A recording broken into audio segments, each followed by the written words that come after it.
Hello বন্ধুরা, আজকে আমার মেয়ের জন্মদিন। এই যে বসে আছে।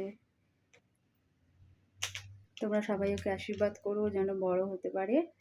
আর আজকে সকাল থেকেই অনেক রান্নাবান্না আছে, যতটা পারবো তোমাদের সাথে শেয়ার করব। আর বিকেলের দিকে সন্ধ্যের দিকে আর কি খাবারের অর্ডার দেওয়া হয়েছে। তো মা বাবা মানে আমার বাপের বাড়ির কয়েকজন আসবে আর শ্বশুরবাড়ির দু একজন। তো বেশি নয়, ঘরবাড়ি তো খুবই একটা মানে খুব বড়ও নয়। তো এটুকুর মধ্যে যতটুকু আয়োজন করা যায় করেছি। তো ভিডিওটা ভালো লাগলে অবশ্যই একটা লাইক কমেন্ট করে দিও আর অবশ্যই সাবস্ক্রাইব করে দিও। তো দেখতে থাকো। তো দেখো রাত্রেবেলা এই ঘরের মধ্যে আর কি সাজাবো, কয়েকটা বেলুন দিয়েছি। তো চেষ্টা করছি পরের দিকে আরও সাজানোর। তো এখন আমি যাচ্ছি রান্নাঘরে। বন্ধুরা রান্নাঘরে চলে এসেছি। দেখো 5 রকম ভাজা করব, পটল, বেগুন, আলু, কুমড়ো, ঢ্যাঁড়স, মাছ তো হবেই, মাছ ভাজা একটা দেবো, মাংস করবো। দেখো ভাত হচ্ছে, ভাত হয়ে গেলে এরপর ডাল করব, ভাজা করব, আর মাছের তরকারি, চাটনি, মিষ্টি, পাঁপড় এগুলো তো থাকবেই। বন্ধুরা দেখো সব ভাজাগুলোকে আমি নুন, হলুদ আর একটু সামান্য চিনি মাখিয়ে দিয়েছি। আর কড়াইতে দেখো তেল গরম হচ্ছে, আমি রিফাইন তেলেই সব ভাজাগুলো ভাজবো। আর মাছ মাংসগুলো আমি সাদা মানে সর্ষের তেলে করব।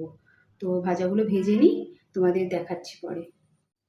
বন্ধুরা ওইদিকে ভাজা হচ্ছে, ততক্ষণে সকালে মেয়ের জলখাবারটা একটু খাইয়ে দিই। আলু ভাতে ঘি দিয়ে, মেয়ে খেতে ভালোবাসে, সেটাই খাওয়াচ্ছি।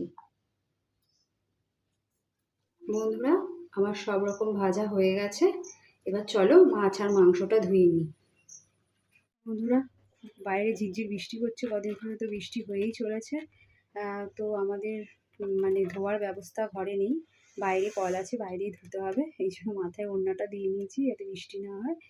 তো মাছ আর মাংসগুলো চলো ধুয়ে নিই। তো বন্ধুরা আমি মাংস নিয়ে বসে পড়েছি। দেখো চারিদিকে পিটির পিটির পিটির বৃষ্টি হয়েই চলেছে। তো যাই হোক, এখানে মনে হয় প্রায় 2 কিলো আছে। সকালবেলা ওর বাবা অফিস যখন যাচ্ছে তখন মাংসগুলো এনে দিয়ে গেছে। তো ওগুলো ধুয়ে নিই, মাছও আছে ধোবো। বন্ধুরা মাংস দেওয়া হয়ে গেছে, এবার মাছগুলো ধুয়ে নেবো। বন্ধুরা এই যে মাছ ভেজেছি, একটু মাছের কালিয়া করব। 2 লিটার দুধ আছে, পায়েস হবে। বন্ধুরা দেখো আমার মেয়ে খেতে বসেছে। বেশি কিছু আয়োজন করতে পারিনি, যতটুকু পেরেছি করেছি। ঘরটা খুবই ছোট, আলোর অভাব। সবাইকে হ্যালো বলো বাবা। হ্যালো। তোমরা সবাই ওকে একটু আশীর্বাদ করো। দেখো ছোট ঘর, ব্যাগ ফ্যাগ ঝুলছে, একটু আর কি করা যাবে। তো এখন আমার মেয়েকে আমি আশীর্বাদ করব। তো বন্ধুরা এখন আমি আমার মেয়েকে আশীর্বাদ করব। হাজব্যান্ড তো অফিসে গেছে, ও মানে এসে ওকে আশীর্বাদ করে দেবে। তো এখন এই যা আয়োজন করেছি, একা হাতে আর পারছি না, মানে যতটা পেরেছি করার চেষ্টা করেছি। তো দেখতে থাকো।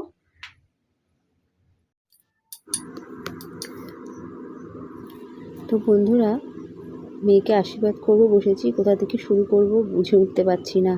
টাইমও সরে যাচ্ছে, বেশি বেলা হয়ে গেলে খেতে দিতেও মানে জন্মদিন তো একটু তাড়াতাড়ি খেতে দিলেই ভালো হয়।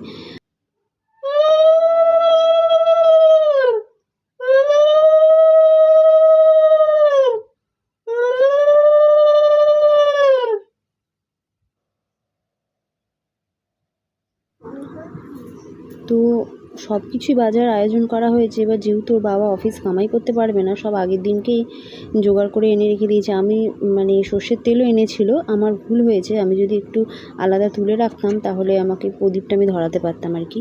তো আমার মাথা থেকে একদম আউট হয়ে গেছে। আর সকাল থেকে এত বৃষ্টি মানে আমি কি বলবো, একা হাতে তো আমি পারছি না।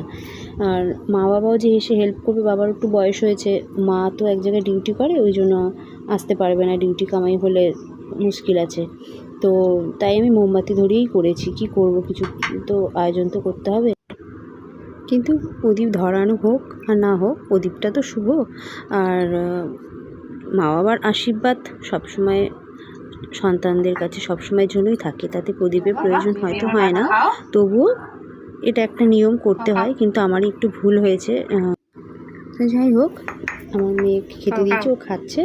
সত্যি কথা বলতে ও খুব মানে এর আগেও প্রতি বছরই জন্মদিন করি, কিন্তু এবার একটু বুঝতে শিখেছে, একটু বড় হচ্ছে, সব কিছু আর কি জিনিসগুলো একটু এনজয়মেন্ট করতে পারছে, উপভোগ করতে পারছে। তো ওর খুব ভালো লেগেছে। ও পরের দিনও বলছিল যে আমাকে আবার এরভাবে রান্না করে খাওয়াও। ওর ভালো লাগছে আর কি বিষয়গুলো, মানে ওকে বেশি অ্যাটেনশন দেওয়া হচ্ছে, ওকে বেশি মানে সব কিছু ওকে টার্গেট করেই করা হচ্ছে। তো ওর খুব ভালো লাগছে বিষয়গুলো। আগেও করেছি, কিন্তু তখন অতটা রিয়েলাইজ করার অত মানে ছিল না, হচ্ছে এরম ব্যাপার আর কি। তো যাই হোক, বিষয়টা আমার খুব ভালো লেগেছে। তো আমার ইচ্ছা আছে ও সামনের বছর আর একটু বেশি ভালো করে করা, যদি ঘরবাড়িগুলো একটু ঠিক করে নিতে পারি ঠাকুরের আশীর্বাদে, তোমাদের আশীর্বাদে, ভালোবাসায়, তাহলে ওর জন্মদিনটা একটু ভালো করে আমার একটু সেলিব্রেট করার ইচ্ছা আছে।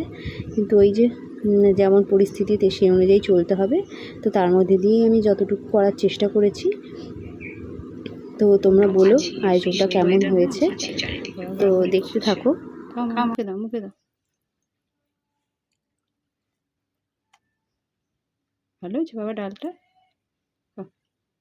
তো তুমি ধীরে ধীরে খাও, আমি বাকি কাজগুলো করি তাহলে, ঠিক আছে? বন্ধুরা, এখনও কাজ শেষ হয়নি, বললো এখন প্রায় 6:30 বাজে। সব বাচ্চারা আসবে, কেক তো অলরেডি আগে থেকেই আনা ছিল। আর হচ্ছে এখন আমি ওই চিকেন কষাটা করে নিচ্ছি, আর রাইসটা অর্ডার দেওয়া আছে, আর এখন পায়েসটা করছি। চলো তোমাদের একবার দেখিয়ে।